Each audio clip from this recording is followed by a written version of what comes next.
Всем привет! Меня зовут Марина. Я хочу рассказать вам и показать, как я снимаю свой блог, как бы это ни называлось. Я хочу показать настоящую жизнь. Вот как это все происходит моими глазами, по-настоящему, без прикрас, если это можно так сказать, потому что, да, сегодня с утра я уже успела навести порядок в квартире и немножко подкраситься, проверить, насколько заряжены у меня все устройства, что-то поставить на зарядку, а дальше начинается творчество. Так что приглашаю вас разделить со мной эту творческую часть. Так, ну что, сейчас покажу вам, как все выглядит изнутри. На шкафу у меня склад упаковки и так далее, поэтому я обычно стараюсь это не показывать в кадре и обрезаю картинку как могу. Также в этой комнате у меня есть вещи, которые нежелательны к тому, чтобы их показывали. И это уже я прибралась. На самом деле, после выходных, если у вас есть маленькие дети, вы, наверное, понимаете, да и большие, наверное, то же самое. Вы, наверное, представляете, как реально выглядит квартира после выходных. В общем, несмотря на то, что у меня есть удобный, классный стол, я предпочитаю работать на кровати. К тому же в этой комнате сейчас чуть-чуть прохладнее, потому что шторы были завешены, а в городе какая-то нереальная жара сегодня. Плюс в той комнате у Миши сейчас экзамен по польскому, он бедно страдает, и пусть у него все получится, я лучше здесь посижу тихонечко и с вами поболтаю об этом, обо всем. Мы сейчас на подготовке идей. То есть я хочу здесь расписать, какие у нас будут идеи видео для больших форматов, какие из этих видео можно будет использовать для short form, ну то есть для коротких форматов. Что мне помогает в работе над сценариями для видео? По большому счету я использую два инструмента, если их можно так назвать. Это Notion, программа, в которой я составляю свои сценарии, планирую свой контент. И вообще в целом я использую Notion практически для всего. В Notion я использую свой собственный темплейт, который я разработала для себя на базе того, чего я там насмотрелась и начиталась в интернете, поэтому я не претендую на уникальные права на этот шаблон. Но тем не менее, мне кажется, что получилось довольно здорово, и если вам понравился мой шаблон и вы хотите использовать его тоже, то по ссылочке в описании напишите кодовое слово «шаблон», и я вам пришлю, где его можно скачать. ChatGPT у меня с платной подпиской, я его использую сейчас практически для всего. Для меня это просто помощник номер 1. И да, для написания сценариев я тоже использую его. В чем плюс платной подписки, пока, как я для себя вижу, это в том, что ты можешь загрузить много-много-много информации про себя, показать вот мой сайт, вот там мои видео, вот мой YouTube-канал, бла-бла-бла, проанализируй, скажи мне, что мне нужно снимать. Или там, как ты думаешь, что у меня хорошо получается, предложи подобного плана темы какие-то или там еще что-то. Вот, он мне помогает иногда в плане поиска идей, то есть я говорю, например, вот у меня есть такой сценарий, какие можно тезисы из этого сценария использовать для создания Reels. Сейчас покажу вам, как выглядит мой основной сетап. Это вот я такая стою на коленях в комнате. Здесь передо мной стоит камера, моя основная. Передо мной сценарий внизу. Вот так вот. И я включила свет вот этот, потому что мне нравится, когда немножечко... Боже мой, надо, наверное, припудриться. Пока я там сценарий готовила на балконе, уже вся стала блестящая. Мне нравится, когда немножечко желтого света на лице, и вообще это немножко делает более мягкой и такой кинематографичной картинку. Так, сейчас у меня в планах записать несколько видео в этом сетапе на основную камеру, и я хочу записать еще чуть-чуть видео в другом сетапе, в другой комнате, но там я лучше это сделаю, когда у Миши закончится экзамен по польскому, поэтому пока я здесь, в этой комнате, буду снимать.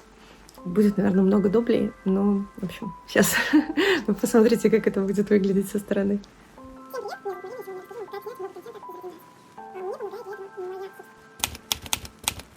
В общем, я не выдержала и немножко поменяла картинку, потому что, нет, я останусь просто без ног сегодня, если я продолжу так снимать.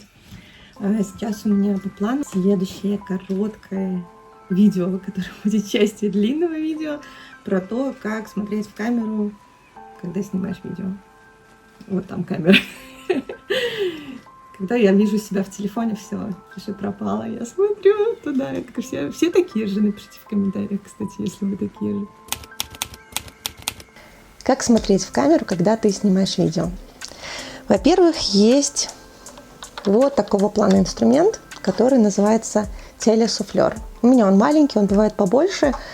Это такая классная штука, когда ты хочешь записать что-нибудь, и тебе очень сложно разговаривать по памяти, даже заучивать по строчке. Это довольно классный инструмент, а я его использую, когда мне нужно записывать ролики, например, на английском, потому что я не сильно уверена в своем английском языке, вот, и мне комфортнее просто читать. Единственное, что потом надо на монтаже вырезать вот эти вот такие, боже мой, как они тут, вот такие вот щелчки, потому что каждый раз, когда ты переключаешь, там запускаешь, останавливаешь, появляется такой щелчок. Поэтому да, это немножко бесит, но в целом как бы штука классная, если вы работаете со сценарием, и мне кажется, что она довольно недорогая. По-моему, я эту брала чуть ли не на Алике, в общем, такая.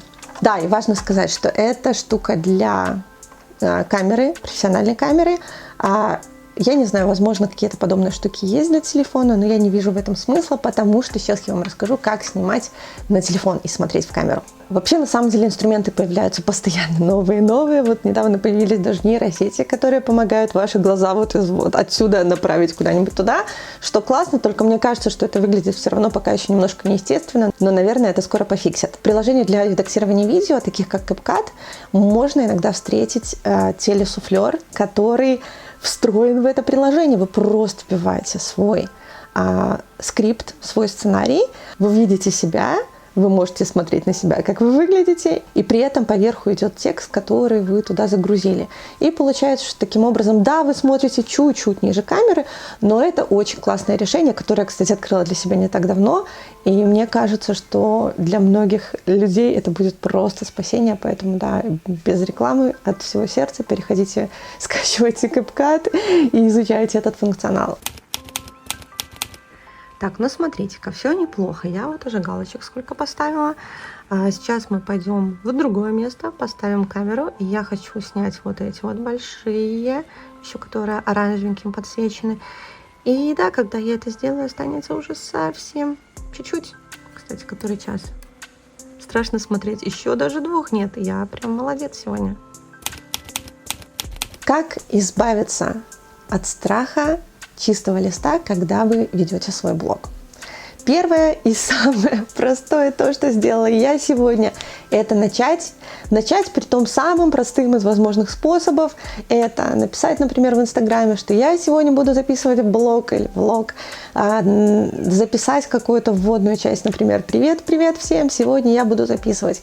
И уже по ходу вы включаетесь и начинаете генерировать какие-то идеи, вам приходят какие-то мысли в голову, которые раньше бы не приходили. В общем, сделать первый шаг. Малюхонький, самый вообще незначительный, самый простой, сделать первый шаг, и тогда все уже начинает идти гораздо проще.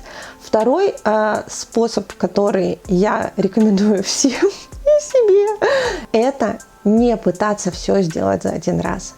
Потому что когда мозг наш осознает, какое количество работы нас ждет сегодня, он просто говорит: нет, все, я пас, я умываю руки, это не мои проблемы, ты как бы делай что-нибудь, пожалуйста, попроще. Женщина сумасшедшая, это он со мной так разговаривает. А что я делаю? Я себе разрешаю не сделать все сразу. То есть я себе говорю: я сегодня сниму кусочек, маленький какой-нибудь, я просто делаю хоть сколько-нибудь. То есть это очень важно, разрешить себе сделать хотя бы чуть-чуть. То есть даже если на этом видео привет всем, я сегодня снимаю влог, все закончится, разрешите себе порадоваться, похвалите себе и скажите: ты молодец, ты сделала первый шаг, все, дальше будет легче. У меня сломался штатив. У меня был большой классный штатив, который не выдержал, и сколько его, лет 10 использовала.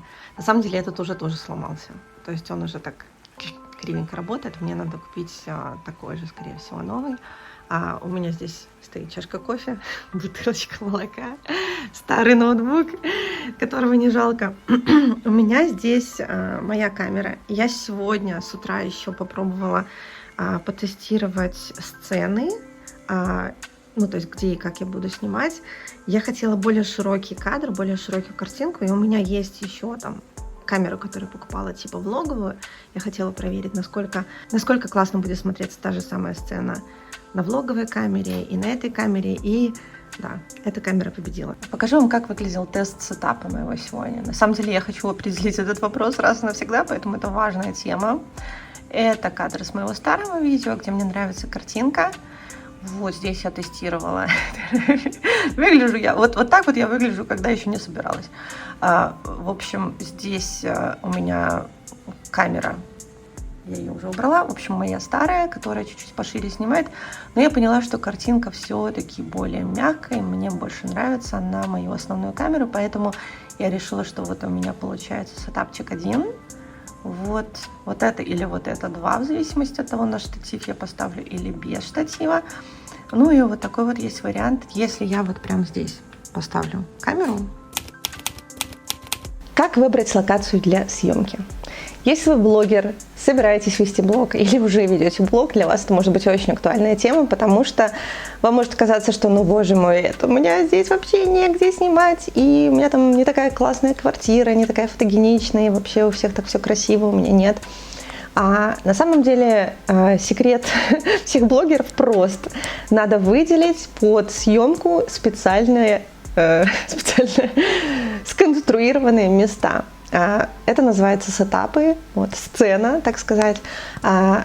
Если у вас нет оборудования осветительного, если у вас нет какого-то софтбокса или там чего-то подобного, то классное решение снимать возле окна.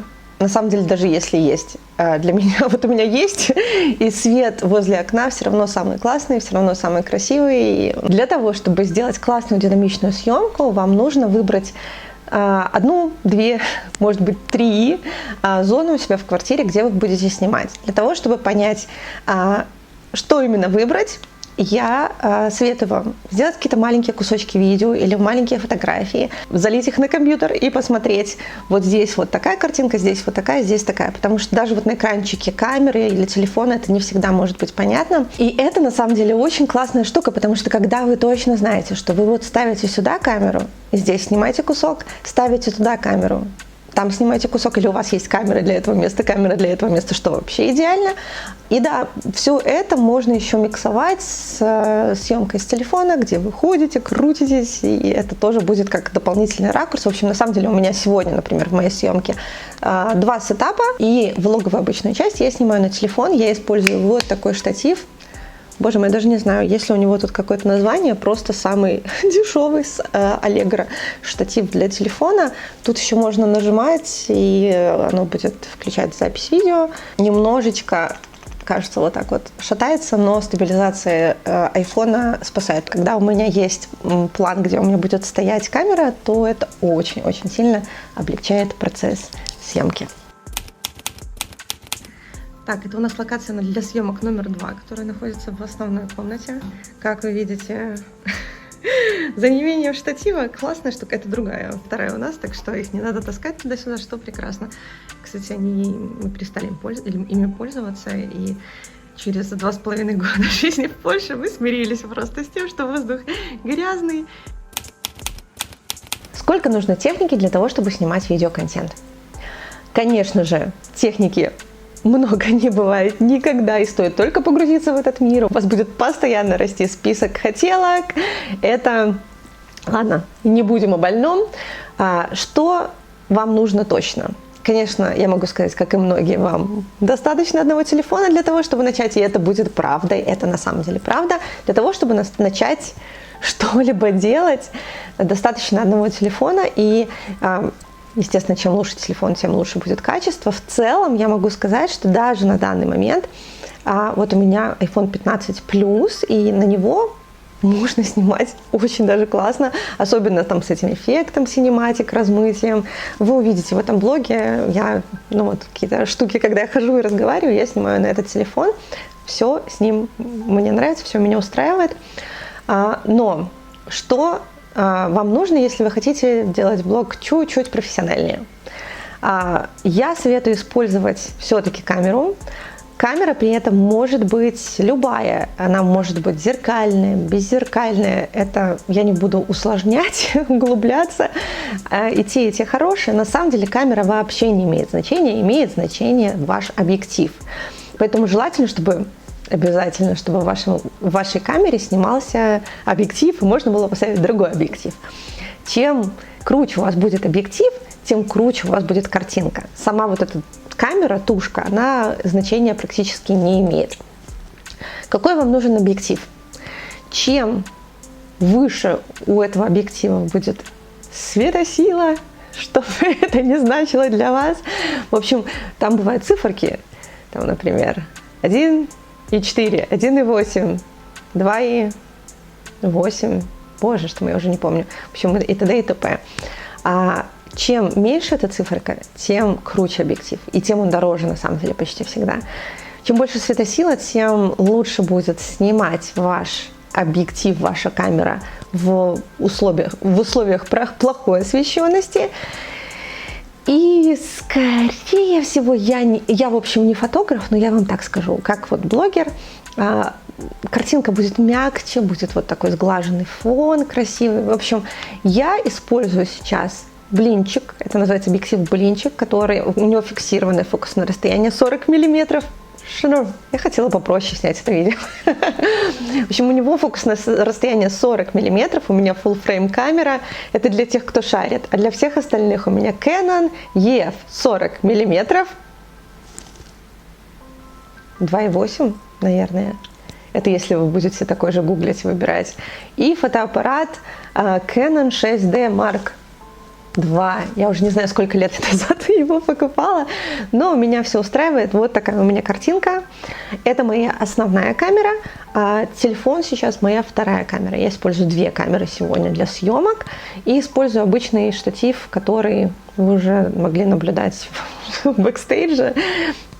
Он у меня разваливается, но это не имеет значения сильно большого, если честно. Вы можете поставить вообще наградить книжек. Штатив не имеет значения. Главное начать. Камера не имеет значения, но классно, когда она есть покруче немножко.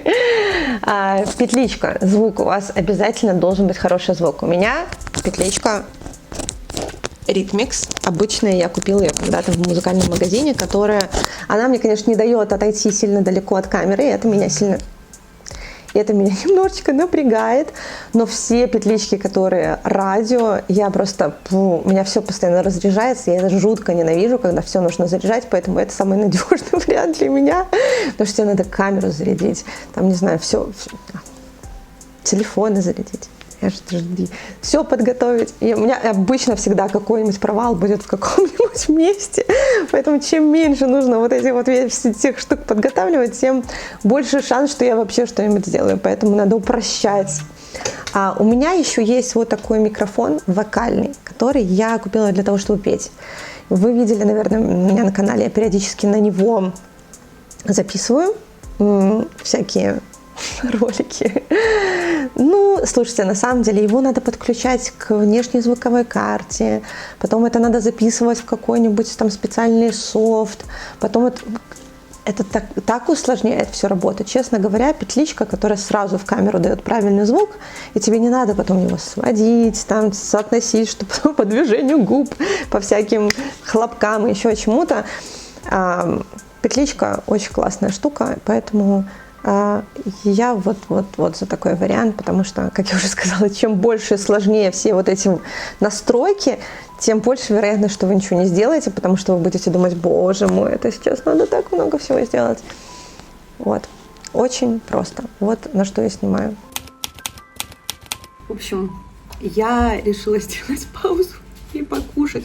На самом деле я даже это в сценарий добавила, что надо кушать, потому что когда у тебя такой рабочий насыщенный день съемок, в этот момент кажется, вот я сейчас сделаю побольше, потом отдохну, потом поем, потому что лучше закончу вот большой кусок, и только тогда смогу расслабиться. Но по факту каждый раз, когда мы откладываем вот это важные штуки, такие как прием пищи, сон, это очень сильно влияет на результат, который Миша собирает рюкзак, и это, возможно, все шумит для вас. Я надеюсь, что не так сильно. Ну, в общем, если что, сори. Миша собирается уходить, потому что у него только что закончился экзамен.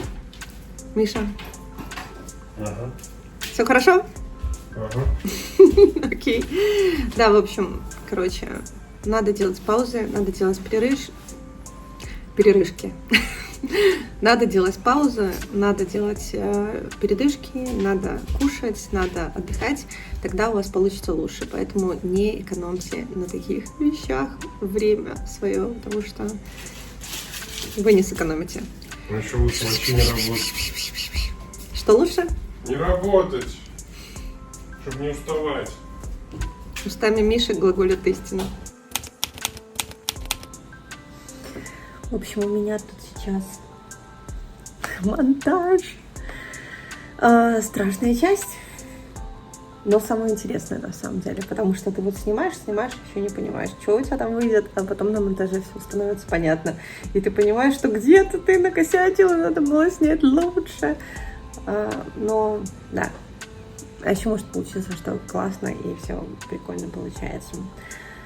Я собрала все, что поснимала на камеру, на жесткий диск, и сейчас, на внешний жесткий диск выгрузила.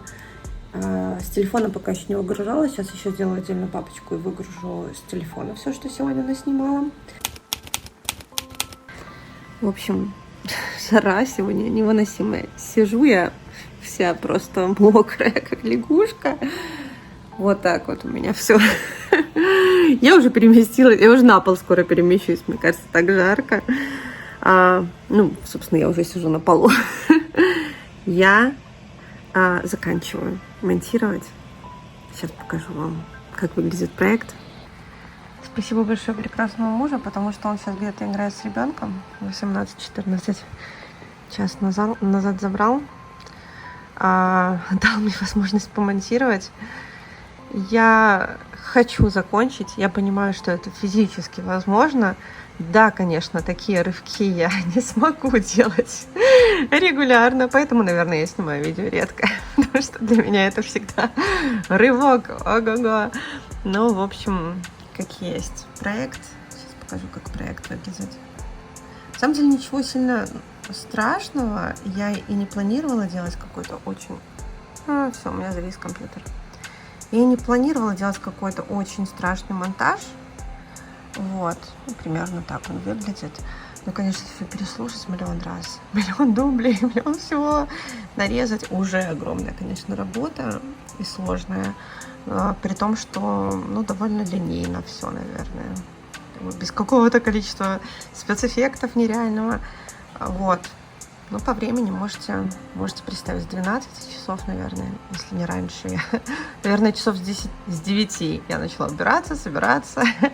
Да, с 9 до 6 рабочий день блогера. Вот и скажите после этого, что блогеры бездельники. В общем, такое у меня сегодня получилось видео.